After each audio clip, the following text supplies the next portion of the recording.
Train से जा रहे थे तो हमारे बगल में एक महिला बैठी थी, 1 रुपया निकाल कर फेंक दी नदी में। हम कहे रुपया में कुछ लग गया है, फेंक दिए। कैसे बोलते हैं, हम गंगा माई को दिए। चलिए गंगा का इतना लाचारी है जो 1-2 रुपया मांगती है।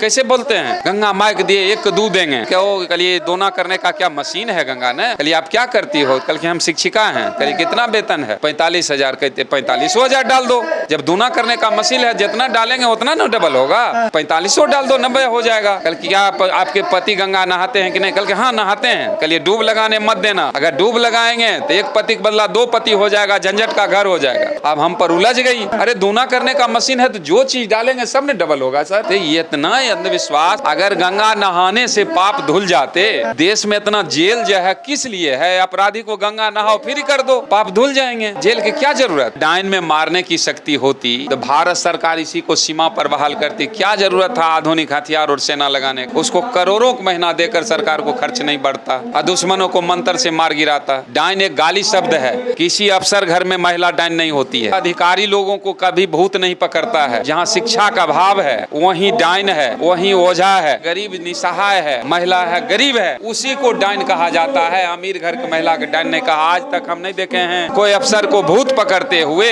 या ओझा भगत कहीं नहीं देखे हैं। मैट्रिक पास हो, दूसरा तीसरा पास ओझा भगत बनता है। स्वर्गीय बन गए, जीवित में ही स्वर्गीय हो गए, आप मरने के बाद होता है। अरे जीते जी तो हमको अछूत कहता है। जीते जी हमारे साथ में पंगत में बैठ कर नहीं खाता है पाखंड, और मरने के बाद हमको स्वर्ग भेजेगा। जिंदे में स्वर्ग नरक सब यहाँ है, मरने के बाद कहीं कुछ नहीं है। हम स्वर्गीय लिखते हैं। हमारे पिताजी मर गए, कहे नहीं इनको स्वर्ग भेजने की जरूरत नहीं है। आदि से आज तक जो मरा है सब स्वर्ग में गया है, वहाँ तिल रखने का जगह नहीं होगा। हमारे पिताजी मध्यम वर्ग के हैं, वहाँ उनको चैन से रहने नहीं देगा। इसलिए पिताजी को हम स्वर्ग नहीं नरक भेजने का काम किए, और पूरे नरक का मालिक हमारे पिताजी हैं। हम स्वर्ग में है, हमको स्वर्ग का लाइसेंस लेने की जरूरत नहीं है उससे। हम स्वर्ग में है और धरती पर स्वर्ग है और नरक है। कहता मरने के बाद जी नहीं, मरने के बाद अगर स्वर्ग होता तो हमको तो उससे भेंट हुआ। हम उससे पूछे जे स्वर्ग किसको भेजते हो? कहा अच्छा कर्म करेगा उसको स्वर्ग, बाकी को नरक। हम उससे पूछे आदि से आज तक नेक व्यक्ति मर गया स्वर्ग चला गया, कोई बात नहीं है। एक चोर बेईमान अपराधी भी मरता है तो उसमें भी स्वर्गीय लगता है, तो नरक किसके लिए? तो चुप हो गया। हम कहे अच्छा एक बात बताओ, स्वर्ग भेजने का आप काम करते हो तो हमारा कहना है तुम्हारा आना जाना बराबर होता होगा। वहाँ का थोड़ा आता पता लिखा दो, वहाँ का कोई कॉन्टेक्ट नंबर है तो हमको दो। हम एक बार सफर करना चाहते हैं, खर्च मेरा जो लगे। तो चुप हो गया। इसका मतलब पाखंड है। स्वर्ग नरक धरती पर है, मरने के बाद कहीं कुछ नहीं है। मरने के बाद जला के राख कर देता है, पानी में बह जाता है। कौन जाता है स्वर्ग नरक? ये सब दुकानदारी है। जब तक मुस्लिम है तो SC ST OBC हिंदू में आते हैं। मुस्लिम भारत छोड़ देगा तो इसको अछूत और नीच के सिवा कुछ कहने वाला नहीं है। हमको हिंदू के कहेगा, हमको अछूत और नीच कहेगा। जो आज से सैकड़ों साल पहले जो व्यवस्था था उस व्यवस्था की कैटेगरी में रखेगा हम लोगों। नोट तो अछूत है। नोट तो हम बार बार कहते हैं ये नोट किनके हाथ गया पता नहीं। किसी नेक व्यक्ति के हाथ गया, अपराधी के हाथ गया, गाय काटने वाला का हाथ गया, बकरी काटने वाला का हाथ गया। सबसे अछूती नोट है। मंदिर मस्जिद में नोट चढ़ाना बंद कर दो। नोट चढ़ाना जिस दिन बंद कर देगा तो हम समझते हैं कि हम लोग जो अछूत जो है ना, अछूत नहीं रहेंगे, इंसान हो जाएंगे। क्योंकि अछूत कहने वाला ही नहीं मिलेगा। जिस दिन मंदिरों में चढ़ावा बंद हो जाए, पंडित झांकने तक नहीं जाएगा। देश के जाने माने मानववादी जादूगर स्वर्गीय सियाराम महतो जी इस वक्त मेरे साथ है, जो पूरे देश में भ्रमण करके लोगों को जागरूक कर रहे हैं। अपने जादू के माध्यम से ये बताने की कोशिश करते हैं कि जादू कोई चमत्कार नहीं है बल्कि वह विज्ञान है। जो चीज जानकारी से दूर है उसको जादू कहते हैं। ऐसा स्वर्गीय सियाराम महतो जी बताते हैं। यूपी के इटावा में 2 यादव कथावाचक के साथ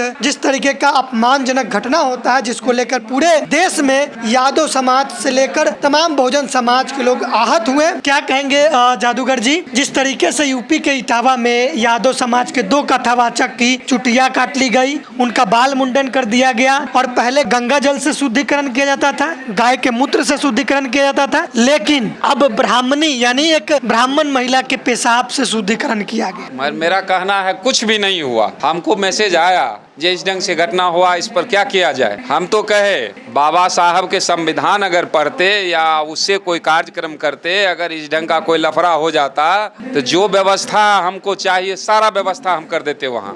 लेकिन वहाँ व्यवस्था हुआ जे कथा कर रहे थे जादव होकर, तो उसको जूता से मारता ना तब अच्छा होता, उसका नींद खुलता। ऐसा क्यों कर रहे हैं? क्योंकि ये थेथरे हुआ जो पोगापंथी वो ब्राह्मण समाज कर रहा है, वही काम ये भी करना शुरू किया।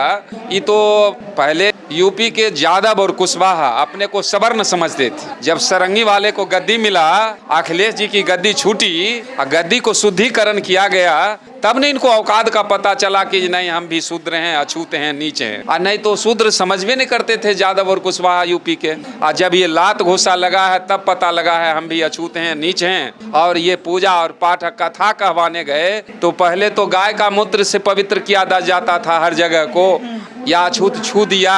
अब तो ब्राह्मणी के पेशाब से छीटा शरीर पर। और यादव और कुशवाहा जिस दिन जाग जाएगा देश का व्यवस्था बदलेगा। हम कहते हैं अछूत और शूद्र से अच्छा जानवर का खाल है, मरे जानवर का खाल जो आप देखते हैं। ये शूद्र जाता है मंदिर में तो मंदिर छुआ जाता है, लेकिन मरे जानवर का खाल मंदिर में रखा रहता है, वो शुद्ध है। कैसे जैसे जानवर का खाल कैसे नहीं है, जैसे ढोलक जो बना है किसी मरे जानवर का खाल से बना है और ढोलक मंदिर में रखा रहता है, और इंसान जाता है तो मंदिर छुआता है, तो वह मरे जानवर के खाल के बराबर ही सुधरवा नहीं है। फिर भी इतना जूता लगने के बाद, इतना पिटाई होने के बाद, कई जगह इसको हत्या कर दिया, फिर भी इसका नींद नहीं टूट रहा है। तो हम तो कई मंच से कहे हैं, इधर मध्य प्रदेश में भी हम कई मंच से कहें, वो कुछ नहीं किया।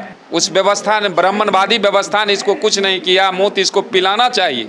कथा करने चले हैं। जिस समय बाबा साहब का संविधान नहीं लिखा गया था उस समय तुम शास्त्र छूने का अधिकार नहीं था। और जब अधिकार में थी बाबा साहब का संविधान जब बना तो घंटा बजाने वाला का वंशज देख लीजिए, आज संविधान पढ़कर विधानसभा और लोकसभा में जा रहा है। आज संविधान लिखने वाला का वंशज आज घंटा हिला रहा है। ये छूट तो दे रहा है, छूट जो तुम आप मंदिर अपनाओ तुम, और संविधान लेंगे हम और सारा कुर्सी लेंगे हम, और वही हो रहा है।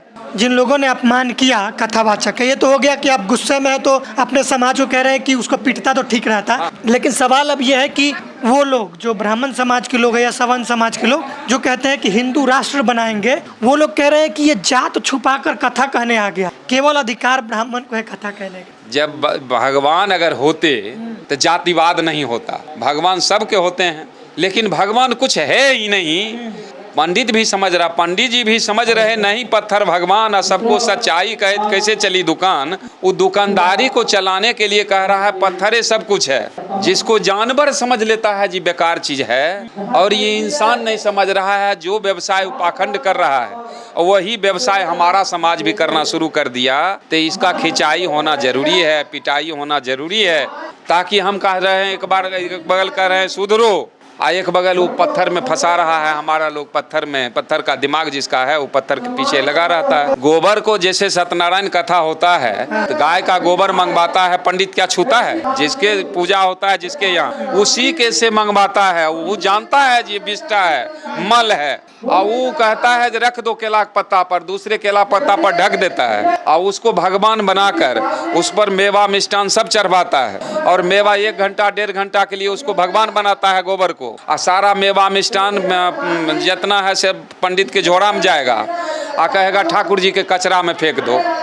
जब मेवा मिष्टान तू उठा के ले जा रहा है तो ठाकुर जी की भी ले जाओ। ये गोबर को गणेश नहीं बनाया, पुजारी को जो पूजा करवाता है उसके दिमाग में देखा गोबर ठुसता है, गोबर को पैखाना को भगवान ही मान लिया, तो इसको जो कहेंगे सो सुनेगा। तो उसका इंटरव्यू है जी गोबर कब तक मल को भगवान कहते रहेगा।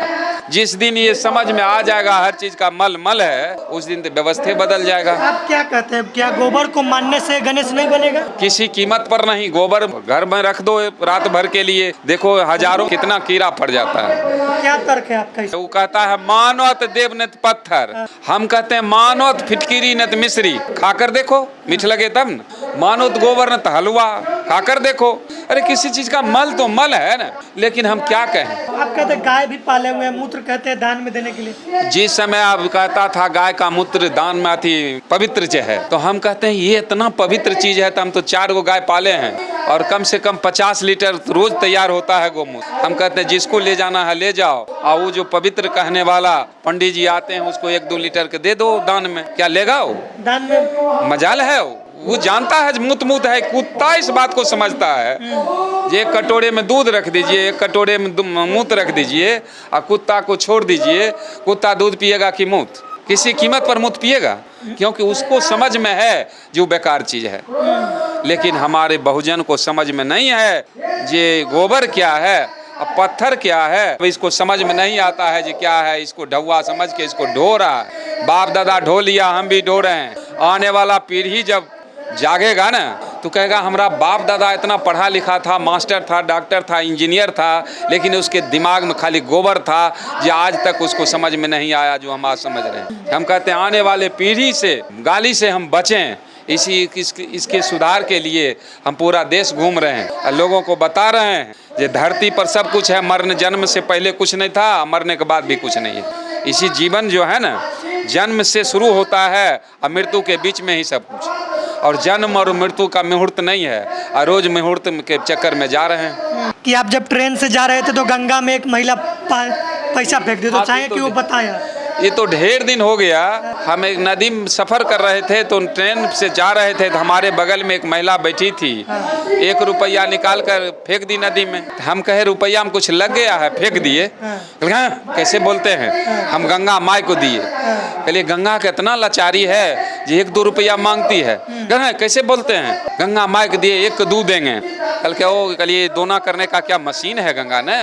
कलिए आप क्या करती हो? कल के हम शिक्षिका हैं। कलिए कितना वेतन है? 45,000। कहते 45,000 डाल दो। जब दूना करने का मशीन है जितना डालेंगे उतना ना डबल होगा। 4500 डाल दो, 90 हो जाएगा। कल क्या आपके पति गंगा नहाते हैं कि नहीं? कल के हाँ नहाते हैं। कल ये डूब लगाने मत देना। अगर डूब लगाएंगे तो 1 पति के बदला 2 पति हो जाएगा, झंझट का घर हो जाएगा। अब हम पर उलझ गई। अरे दूना करने का मशीन है तो जो चीज डालेंगे सब में डबल होगा सर। तो ये इतना अंधविश्वास। नहाने से पवित्र नहीं हुआ दलित पिछड़ा? अगर गंगा नहाने से पाप धुल जाते तो देश में इतना जेल जो है किस लिए है? अपराधी को गंगा नहाओ फ्री कर दो, पाप धुल जाएंगे। जेल की क्या जरूरत? अरे ये सब पाखंड है, ये सब दुकान है पाखंडियों का, जिसमें हमारा समाज सुधरना नहीं चाहता है। हम तो कहते हैं सुधरना तो पक्का है। क्या तो मिशनरी लोगों की बात से, ना तो मनुवादी के लात से। जब लात जूता लगता है, पेशाब इसको पिलाएगा ना, समझ में आ जाएगा कि हम कहाँ हैं। नोट आप कहते हैं नोट सबसे अछूत चीज है, कैसे? नोट तो अछूत है। नोट तो हम बार बार कहते हैं ये नोट किनके हाथ गया पता नहीं। किसी नेक व्यक्ति के हाथ गया, अपराधी के हाथ गया। ये रखिए गाय काटने वाला का हाथ गया, बकरी काटने वाला का हाथ गया। सबसे अछूती नोट है। मंदिर मस्जिद में नोट चढ़ाना बंद कर दो। नोट चढ़ाना जिस दिन बंद कर देगा तो हम समझते हैं कि हम लोग जो अछूत जो है ना, अछूत नहीं रहेंगे, इंसान हो जाएंगे। क्योंकि अछूत कहने वाला ही नहीं मिलेगा। जिस दिन मंदिरों में चढ़ावा बंद हो जाए, पंडित झांकने तक नहीं जाएगा। वो चढ़ावा ही लेकर एक अच्छा व्यवसाय है। हमारे लोग इस पर एक दोहा नहीं लिखे हैं, जे भाई न भलाई तोहरा दान पुण्य कैला से, अब प्यास बूझे नहीं मिर्चा के चबैला से।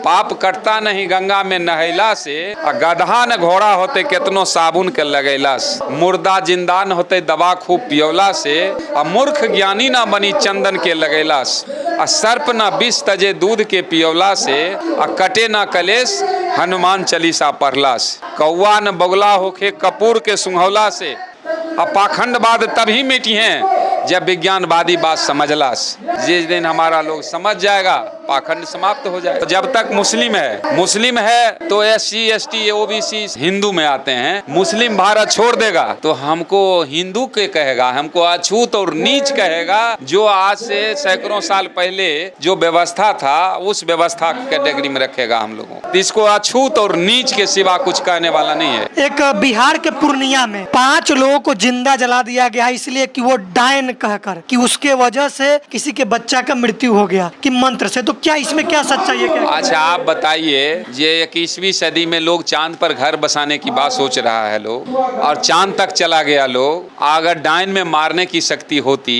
तो भारत सरकार इसी को सीमा पर बहाल करती। क्या जरूरत था आधुनिक हथियार और सेना लगाने को? उसको करोड़ों महीना देकर सरकार को खर्च नहीं बढ़ता और दुश्मनों को मंत्र से मार गिराता। डायन एक गाली शब्द है किसी अफसर घर में महिला डाइन नहीं होती है। कोई मतलब अधिकारी लोगों को कभी भूत नहीं पकड़ता है। जहाँ शिक्षा का अभाव है वहीं डाइन है, वहीं ओझा है। कानून तो ऐसा लग गया है कि अगर किसी महिला को आप डाइन कहते हैं, अगर दो गवाह हो गया तो उस पर 302 का मुकदमा चलेगा। और ये तो जबरदस्ती हो रहा है। गरीब निसहाय है, महिला है, गरीब है, उसी को डाइन कहा जाता है। अमीर घर की महिला को डाइन नहीं कहा। आज तक हम नहीं देखे हैं कोई अफसर को भूत पकड़ते हुए या ओझा भगत कहीं नहीं देखे हैं। मैट्रिक पास हो, दूसरा तीसरा पास ओझा भगत बनता है। जे हम कहते हैं जे भरम में है भटका, रे भरम में है भटका, भरम में है भटका, भरम में है भटका, हाय रे मन मूर्खा, भरम में है भटका, हाय रे मन मूर्खा।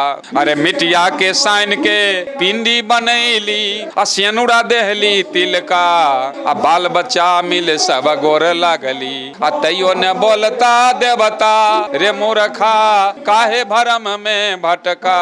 रे पढ़ल लिखल पर देव तो नहीं आवे, आ मूर्खा बनता भगता।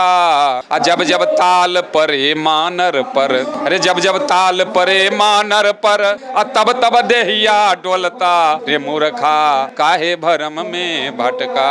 अरे पढ़ल लिखल पर देव तो आज तक MA BA PhD कहीं भगत ओझा बना है। तीसरा फेल औंठा छाप, उसी को बेसी मंत्र होता है। आ कहीं तंत्र मंत्र में अगर दम होता, इसका भी स्कूल कॉलेज रहता है, इसका भी कहीं पढ़ाई होता, लेकिन कहीं है। इस पर 4 लाइन का दोहा है, कहना है, रे बता दे सजनी है, बता दे सजनी है, बता दे सजनी, रे कैसन जादू टोना मंत्र बता दे सजनी। अरे गाँव गाँव शहर में खुलल, अरे गाँव गाँव शहर में खुलल स्कूल कॉलेजवा, अरे गाँव गाँव शहर में खुलल स्कूल कॉलेजवा। आ कहीं ना पढ़ाई कर, अरे कहीं ना पढ़ाई कर, कैसे बढ़े है नॉलेजवा। आ कहीं ना प्रोफेसर ये कर, एको नहीं मास्टर बता दे सजनी, ए बता दे सजनी, कैसन जादू टोना मंत्र। अरे कितना हथिनिये में भी ये मास्टर और डॉक्टर, अरे कितना हथिनिये में भी ये मास्टर और डॉक्टर, अरे ओवरसीयर इंजीनियर नेता कलेक्टर। आ कोई नहीं जाने हथिन, अरे कोई नहीं जाने हथिन डाइनी वाला मंत्र बता दे सजनी, हे बता दे सजनी, कैसन जादू टोना मंत्र। कैसे कैसे डाइनी बान मारे काढ़े छै करे जावा, कैसे कैसे डाइनी बान मारे काढ़े छै करे जावा। आ कैसे के ऊपर उखाड़े एको नहीं छेदवा। आ कहे छै स्वर्गीय सियाराम, रे कहे छै स्वर्गीय सियाराम, ई समझदारी के अंतर बता दे सजनी, कैसन जादू टोना मंत्र। ये सब झूठ बात है। मतलब डाइन वाइन किसी को मारता नहीं है मन। केवल ये हवा बना करके लोगों को शोषण करने का, गरीब को प्रताड़ित करने की व्यवस्था है। डाइन गाली शब्द है। स्वर्गीय बन गए तो जीवित में ही स्वर्गीय हो गए, आपको मरने के बाद होता है। अरे जीते जी तो हमको अछूत कहता है। जीते जी हमारे साथ में पंगत में बैठ कर नहीं खाता है पाखंड, और मरने के बाद हमको स्वर्ग भेजेगा। जिंदे में स्वर्ग नरक सब यहाँ है, मरने के बाद कहीं कुछ नहीं है। इसलिए हम स्वर्गीय लिखते हैं। हमारे पिताजी मर गए, कहे नहीं इनको स्वर्ग भेजने की जरूरत नहीं है। आदि से आज तक जो मरा है सब स्वर्ग में गया है, वहाँ तिल रखने का जगह नहीं होगा। हमारे पिताजी मध्यम वर्ग के हैं, वहाँ उनको चैन से रहने नहीं देगा। इसलिए पिताजी को हम स्वर्ग नहीं नरक भेजने का काम किए, और पूरे नरक का मालिक हमारे पिताजी हैं। और आप स्वर्ग में? हाँ, हम स्वर्ग में है ही है। हमको स्वर्ग का लाइसेंस लेने की जरूरत नहीं है उससे, हम स्वर्ग में है ही है। तो और धरती पर स्वर्ग है और नरक है। तो कहता मरने के बाद होता जी नहीं, मरने के बाद अगर स्वर्ग होता तो हमको तो उससे भेंट हुआ। हम उससे पूछे जे स्वर्ग किसको भेजते हो, तो कहा अच्छा कर्म करेगा उसको स्वर्ग, बाकी को नरक। हम उससे पूछे जे आदि से आज तक नेक व्यक्ति मर गया स्वर्ग चला गया कोई बात नहीं है, एक चोर बेईमान अपराधी भी मरता है तो उसमें भी स्वर्गीय लगता है, तो नरक किसके लिए? तो चुप हो गया। हम कहे अच्छा एक बात बताओ, स्वर्ग भेजने का आप काम करते हो तो हमारा कहना है तुम्हारा आना जाना बराबर होता होगा, वहाँ का थोड़ा आता पता लिखा दो, वहाँ का कोई कॉन्टैक्ट नंबर है तो हमको दो, हम एक बार सफ़र करना चाहते हैं, खर्च मेरा जो लगे। तो चुप हो गया, इसका मतलब पाखंड है। अरे स्वर्ग का मतलब है शांति। गरीब से गरीब परिवार क्यों नहीं हो, अगर परिवार में मिलकर रहता है तो घर स्वर्ग है, कलह है तो नर्क है, चाहे आपके पास संपत्ति जो। स्वर्ग नरक धरती पर है, मरने के बाद कहीं कुछ नहीं है। मरने के बाद जला के राख कर देता है, पानी में बह जाता है, कौन जाता है स्वर्ग नरक? ये सब दुकानदारी है उसकी।